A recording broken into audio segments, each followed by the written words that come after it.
What's good? It's your boy CJ Goodfella back with the boxing clinic. One time for the one time. Back on that YTBC tip. If you're watching on Facebook or if you're watching on YouTube, please subscribe. That'll be helpful. And if you're on YouTube, you're not part of our Facebook family, go to Facebook and search the boxing clinic. And we got some good content on there as well. Started this new series off called Duck Sauce. Anthony Joshua starting off with the star of the duck sauce. Duck sauce. But not saying he ducking, but I'm saying he probably gonna duck.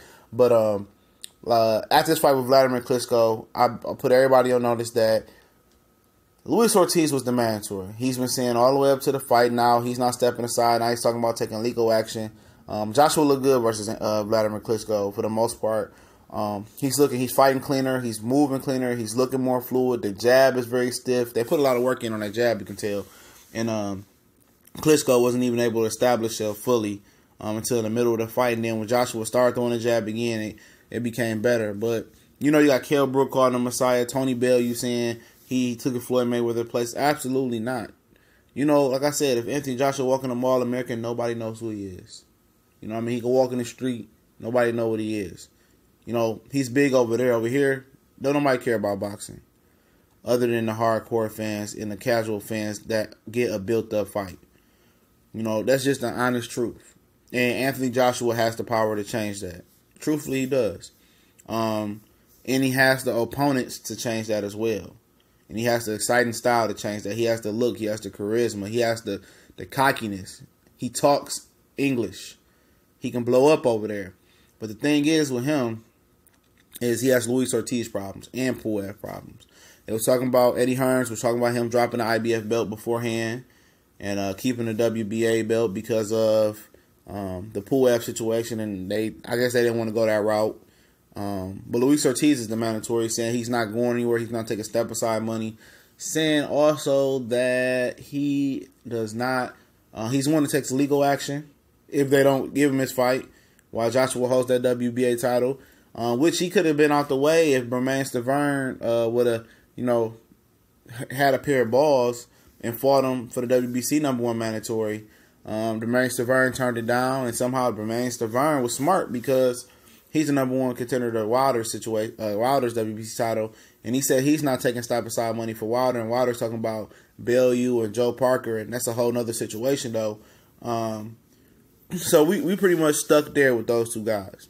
But like I said, I wouldn't bet a pretty penny or a dirty penny on any of these top heavyweights: Fury, Joshua, Wilder, Ortiz, and Joe Parker. I wouldn't bet on any of those guys. None of these guys are the sure thing. Any given night, these guys can get knocked out by any heavyweight damn near, And but at the end of the day, we see what Joshua does. It doesn't seem like he's trying to negotiate with Luis Ortiz because it would have been done. He's not negotiating with Pulev. I figured that he don't want to fight Pulev for whatever reason that is. They only want big fights. They only want to fight 2 times a year now.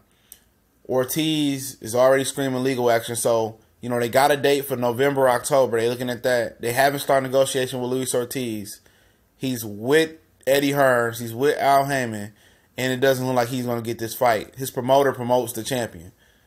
And you can tell they don't have the confidence in Anthony Joshua. To let the reins go and let him fight whoever he wants to fight. He's been ducking Wilder. He hasn't responded to Wilder. He said Wilder needs to become a bigger pay-per-view star in America. Even if that's not going to happen. There's not the opponents for him to become a pay-per-view star. So why would you even throw that notion out there to buy some more time so you don't have to fight him? Why are they so scared to put Anthony Joshua in there with Deontay Wilder? If everybody say Windmill Wilder ain't this, he a bum, he that, and Wilder's been screaming for this fight, what's the issue? It's a good American debut, unless you want to do American warm-up and then fight Wilder. But if Wilder's so easy and such a pushover, what's the issue? If you're the big bad heavyweight champion, you the messiah of the heavyweight boxing, as Kell Brook say, what's the issue with fighting Luis Ortiz? Over in America, over in the UK, what does it matter? What's the issue? I don't understand. What's the issue? If you as big and bad as they say you is, they're not as confident as Anthony Joshua as you think. They want to protect their investment. I understand that.